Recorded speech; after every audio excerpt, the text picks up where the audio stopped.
The World's Fair. That's one more season. We can reassemble. We'll get this over with now. Put some pretty We'll be pictures in it. exploiting your time less. You be ready to go? I'm retired now, Anytime he says. Well, George has a whole You day's guys- work to do. You guys are ready as soon as. Yeah, we're good. What time you get off? What's the question? I've And been the off. question we're going to ask again is, what do you perceive Hampton's future to be? What are the assets you see it has that it needs to exploit? And what are the liabilities or threats it has that it needs to protect itself against? And We shouldn't let the mayor sum up. I would think that the mayor would be the perfect person to lead off. The lead off. I thought he was talking about sum up, making him being last. I can say, well, I think you upset it all. Goodbye. That would be good. Goodbye, it's a good summer. No, you can say you talked too damn much already. What do you want us to do, George? Charlie, do you have a written one on Just this? respond to that question. And you want to start with Mr. Montague? And go around? Oh, I'll be glad to start. However you want to do it. All right, do I need to ask All the right. question for the tape or just let them? Let our mayor be the anchor. Okay. How about that? Oh. When are you running for office? Hell yes, man. You never know. That old George might get him up. Ready to roll? Gentlemen, to finalize this process, we'd like you to address one final question with a 3 to 5 minute response to this particular question. What do you perceive Hampton's future to be? What are the assets that it has that it needs to exploit? What liabilities do you see it having that it needs to protect itself against? And we'll start with Mayor Montague. Thank you. I don't know that I can squeeze 3 to 5 minutes out of that, but I will say that I don't see Hampton's future as being developing into a different animal than we have today. I think Hampton is going to continue to be a very pleasant place to live, in a very fine climate, a very fine road network, communications network, good schools. I think we'll build on that and improve that. I do think that new areas for commerce and industrial development are being very well stressed in the city, and will provide new jobs, new underpinnings for our economy. I hope that Hampton's future will also to enter into creative partnerships and relationships with the neighboring cities for the benefit of all of the communities involved in this region. I think probably Hampton's major problem will continue to be the thing that Wendell White discussed earlier, and that is the lack of a really heavy business community that can provide leadership supplementary to that provided by the government. I don't really see us ever having that in this city because we don't have the large land masses available to that sort of development. I'm not even sure in the economic future of America what that sort of development would be today. I don't think we'd want a steel mill, for example. Don't think we'd want an automobile factory, although maybe we would.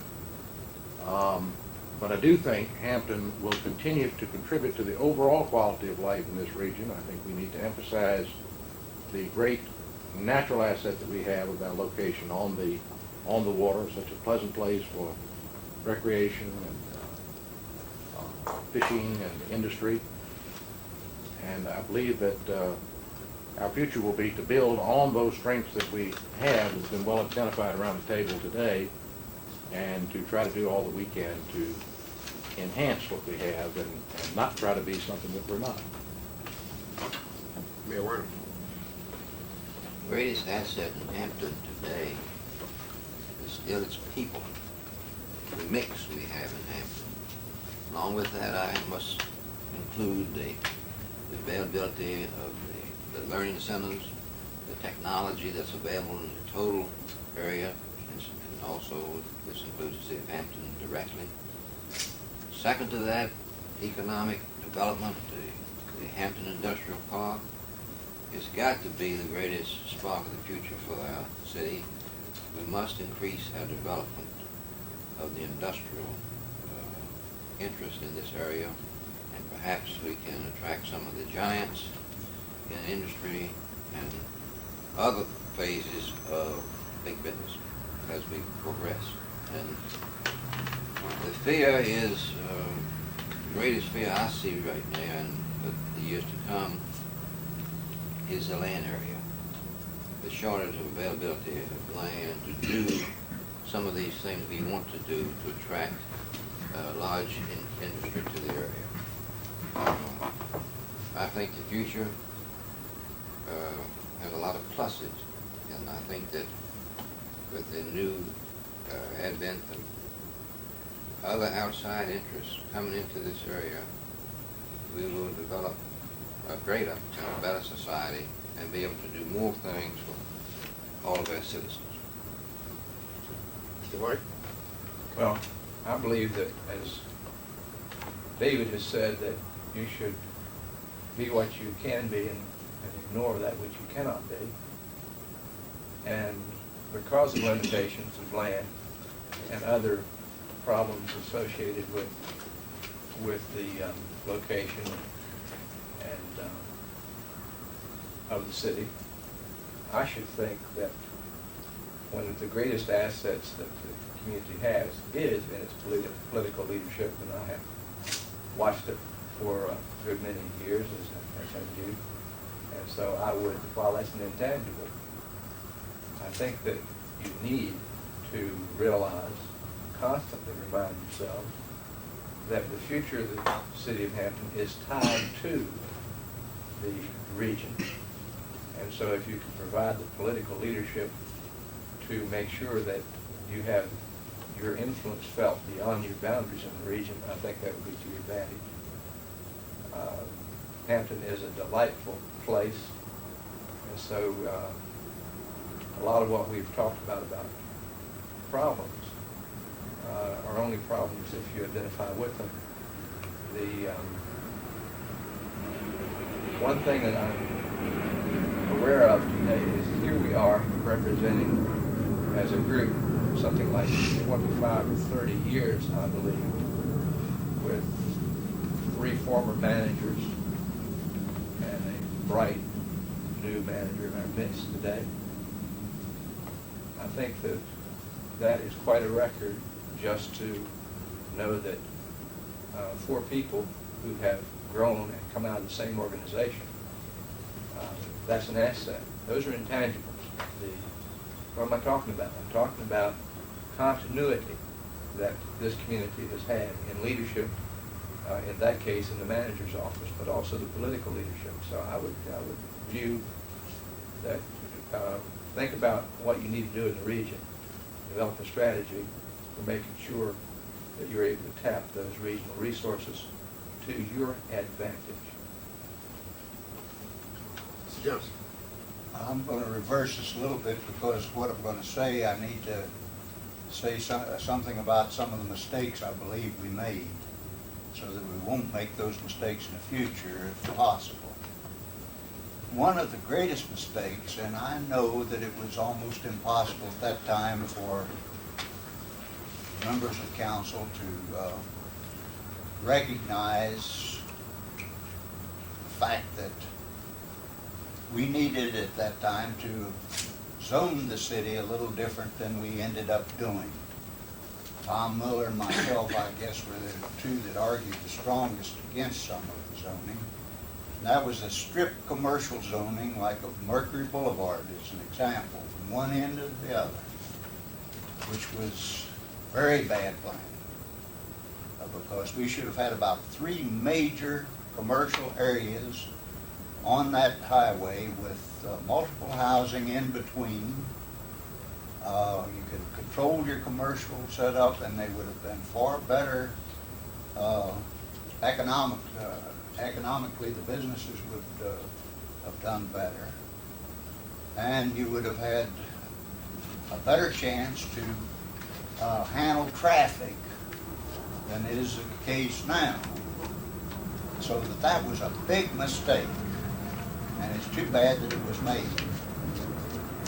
Now, as to the assets, one of the great assets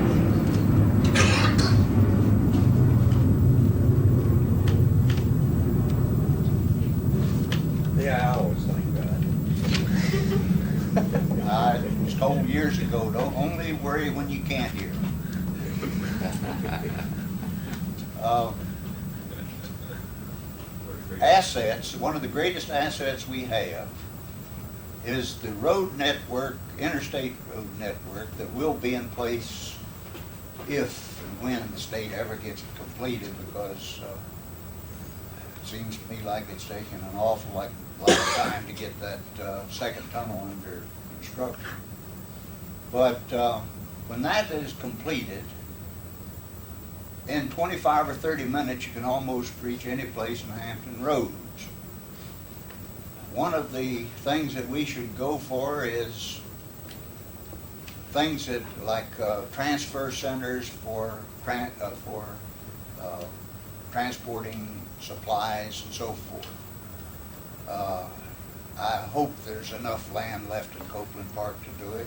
That would be an ideal place off of that interstate to locate a regional center for distribution of supplies and so forth. Again, I hope that our local government leaders continue to be progressive. If they are, Hampton will continue to grow, and I have to agree with some of the others that because of the location and the fact that we use so much of the area for single-family development and so forth, that we're getting short on land, so we can't expect to get too big until we start tearing down some of those and building high-rises and so forth. But I hope we can continue on with the progressive idea of developing these industrial parks and bringing in industry that will at least provide a basis for employment, which again provides a basis for taxes. And that, with the costs like they are now, it's a very important thing to have a basis for taxes that you can provide the services needed. We will get cultural facilities in the due course of time if we provide all the other amenities that go with it, the proper roads and the environment for business and industry. We won't have to worry about getting a fine arts center and those things if we do these other things, because then the people will gradually demand them. So that I see a great opportunity for the city to continue, and I think it has been for years a great place to live, and it will continue to be that way. Thank you. Mr. Miller? Well, I, of course, agree for the most part with everything that's been said. There are a few specific things that I think ought to be looked at. Or generally, let me say, I think that the community itself's future is very bright as it relates to the entire Hampton Roads region. As long as the leadership of the city recognizes its role or its place in the Hampton Roads region and the opportunities that the total economic picture present as it relates to Hampton, and I think the future will continue to be bright. Let me suggest certain guides that I think need to be attended to very diligently, or you might lose it. One is, as has already been related, is land is your best resource. In effect, when you get right down to it, it's your only resource that you can build other things on. That is the quality of life and everything that relates to that. You should look very diligently at the plan that is now in force, reaffirm, and polish that plan to the point that you are definitely convinced in your own mind that it's the kind of plan you need to develop the land use type facilities that are going to relate to your own economic well-being. You should reaffirm that plan, and you should not be squeamish in seeing it carried out, Because the road network, as Mr. Johnson mentioned, is the basic skeleton on which everything else is going to function. If you lose the continuity of that plan, then you're going to have fragmented situations to deal with relative to the best result, i.e. your industrial park, for instance. You should continue to push for the East-West Expressway and make sure that it's connected thoroughly throughout the city, because it's the last hope you've got for a major east-west connection. You ought to be very diligent about that. Now, be cautioned one other thing. Cities usually fail over some period of time because their housing stock is allowed to deteriorate. If your housing stock begins to deteriorate, you're going to invite lower economic groups to take over those housing stocks that no longer will support a higher economic level. You ought to move to solidify that housing stock so that it doesn't deteriorate. There is in force right now a capability to do that through minimum housing laws and other techniques that the building department is using.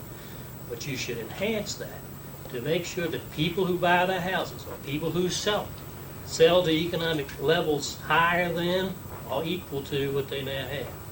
If you don't do it, that housing stock is going to determine the nature of your citizenry to the point that you're going to have to deal with some very severe problems in the future. So housing stock is important to you. As far as the economic development is concerned, you've got to look at your role in the Hampton Roads region and what it relates to. Mr. Johnson alluded to the economic development as transfer points. The port facility denotes need for land, warehousing, and transfer points. If you don't have the space to do that, you don't have it located relative to your main transportation arteries, you're going to suffer. It's going to go somewhere else. Let me suggest that's what's going to happen in the Bowes Hill area.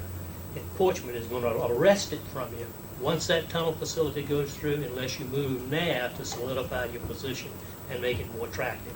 That's already underway to some extent relative to the industrial park up here in Magruder. The connection of that road facility into the interstate and tying on further to the west, as well as to the east, which I think you ultimately want to have to do, is imperative to solidify that situation. The Copeland Park area is another area. Your interstate is in place to accommodate that. You should not lose your initiative relative to it. If you do, the Portsmouth, Bowes Hill area is going to pick it up and you're going to lose it. So let's try to get that moving right away so that you can put it in place. Very generally, with those things said, reaffirming of your plan, the polishing of that plan, looking carefully at your housing stock and making sure it's in good order so that its turnover doesn't deteriorate it, and making sure that you relate yourself to the economic development as it relates to your position in the Hampton Roads area and the other things that I've already mentioned. I think the continued future ahead is going to always be great.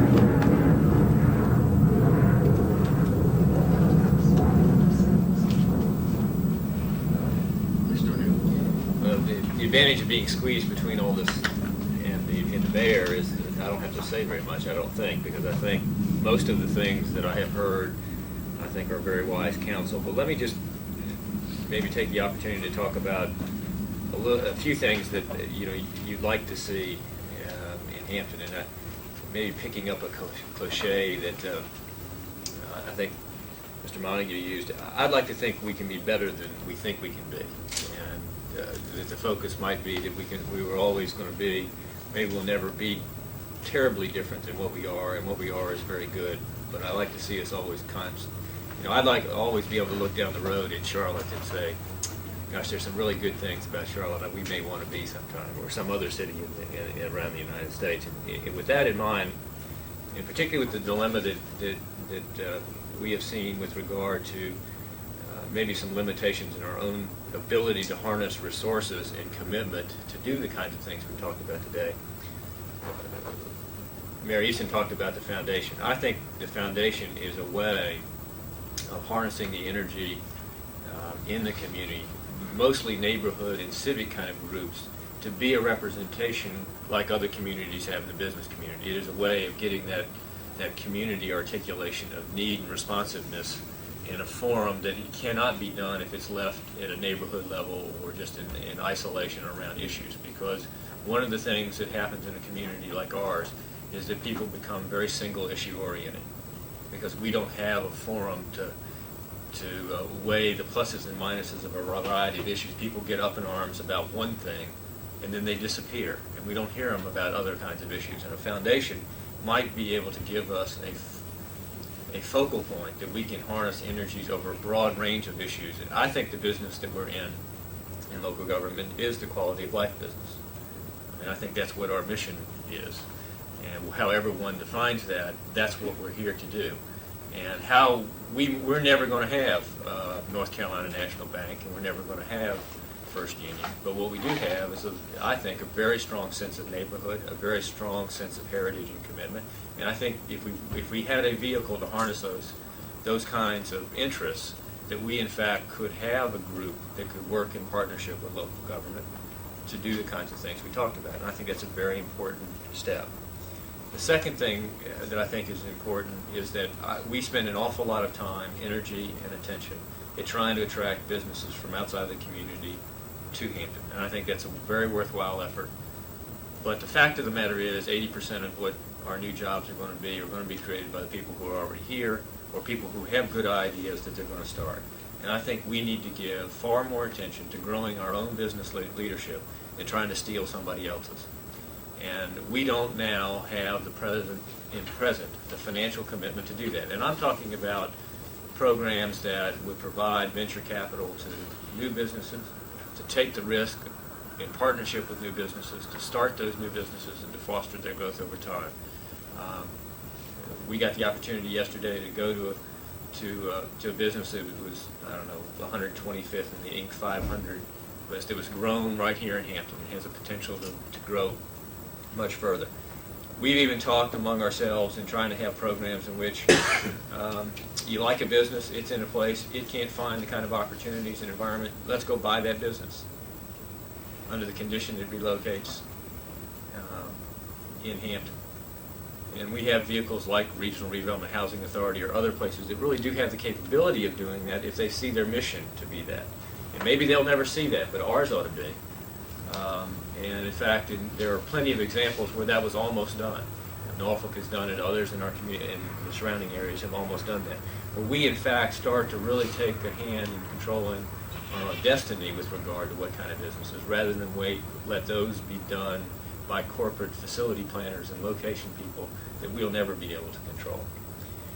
The other thing that I would like, and I'm glad to hear Mr. Miller talk about the port and the transportation system, because I think not only I think we have a chance to recapture, or I would like to think we have a chance to recapture Pembroke Avenue. Pembroke Avenue is one of the most vital corridors remaining on the peninsula. That it is that connection along 664 between the port and the major interstate connections of 664 and 64 that has greatly been underutilized. And I think it is our role, to see that Pembroke Avenue is redone in a fashion that generates the kind of distribution jobs, takes advantage of its location along that interstate. And we really need to do something, and that's going to take money, it's going to take long-term commitment. There are businesses that have been along there that, yes, we're going to have to buy and relocate, but we're going to have to do it, or the business is going to go to Bowers Hill or somewhere else. I think I think we have to look at, and I'll pick up again on something that Tom said. I think the issue he raised with regard to housing is absolutely essential. I think we have to go beyond minimum housing code kinds of programs, and I think we have to get clearly into conservation. I think our problem now is not new housing construction. I think we have both a commitment and the opportunity with land to take care of our new housing demands, but it's the potential deterioration of existing quality neighborhoods that is the problem. And we need to go beyond just code enforcement and get into programs that have to do with conservation. And I'll use Ghent and Norfolk as an example, kind of the rebuilding of Ghent through those kinds of programs, looking at areas like Phoebus and Wythe and Fox Hill and others that are some of the older sections of the community. I guess the last thing that I'd like to to maybe focus on is that I think we've got to set a course, and that's part of what this is, the beginning of a process. I mean, hopefully we're wise enough to alter that course, as conditions change. But what we're talking about in every case is a series of long-term kind of commitments. And if we're not prepared to be in it for the long haul, then what's going to happen, I think, is just what Tom alluded to.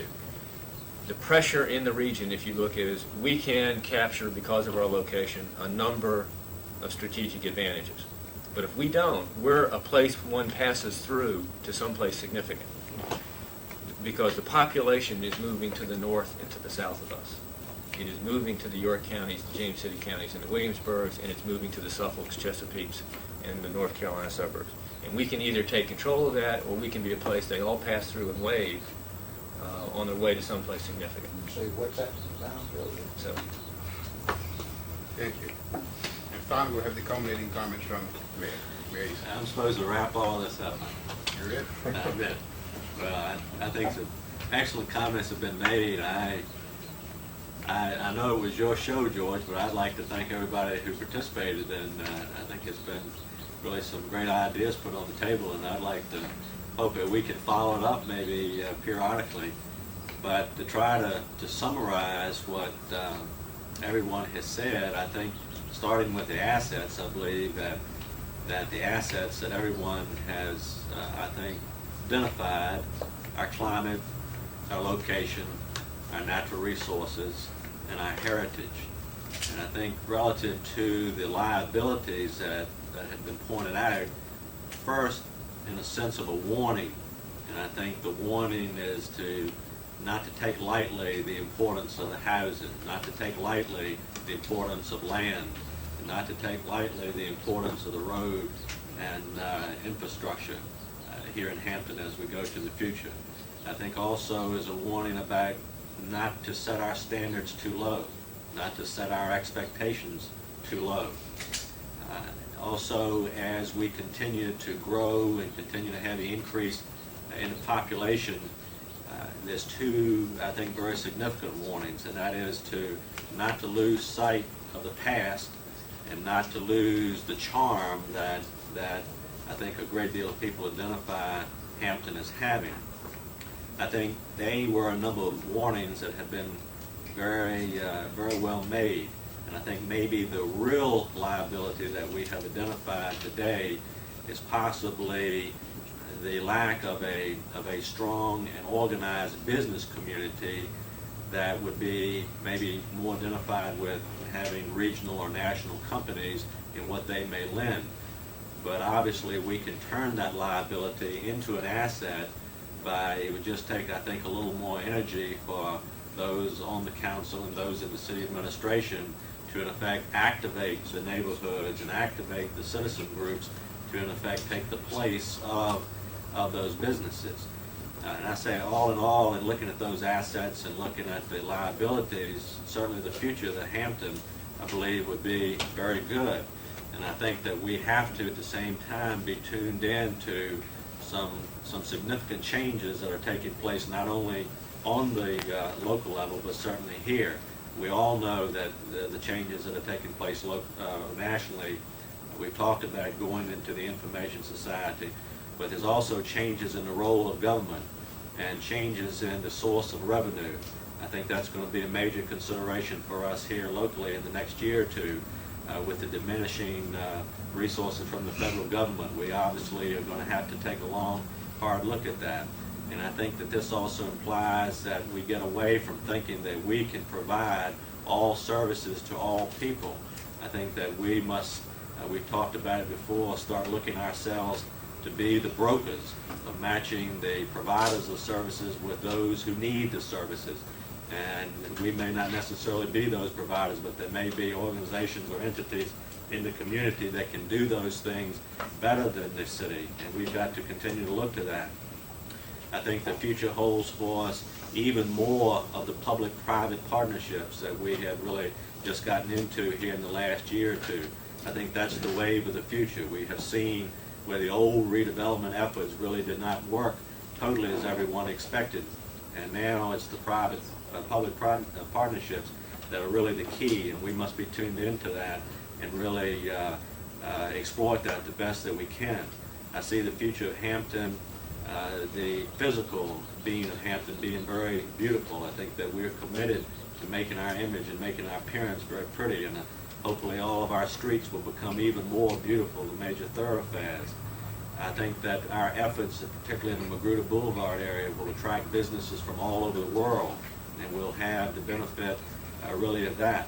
I see a tremendous downtown. We haven't talked much about downtown today, but I see the downtown as being so critical to a well-being, the soul of a city, and I think that we need to finish and carry forth with the momentum that is being generated now to finish our downtown, to provide really that sense of being for our total community.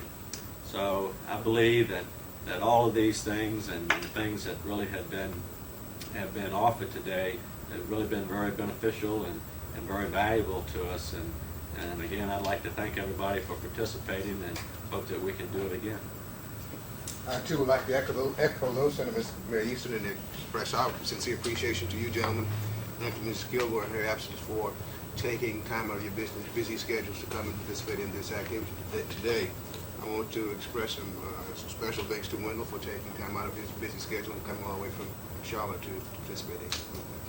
So with that, those comments, we'll close. Thank you very much again. I could stay here for the next 10 hours talking about. You mean you didn't hire Wendell as a consultant? That's right, we had, my we were just, Well, I just love to talk about this. I remember bringing in Don and said Wendell's got one more idea. Dad wrong, kid, I'm sure. We'll sit in those.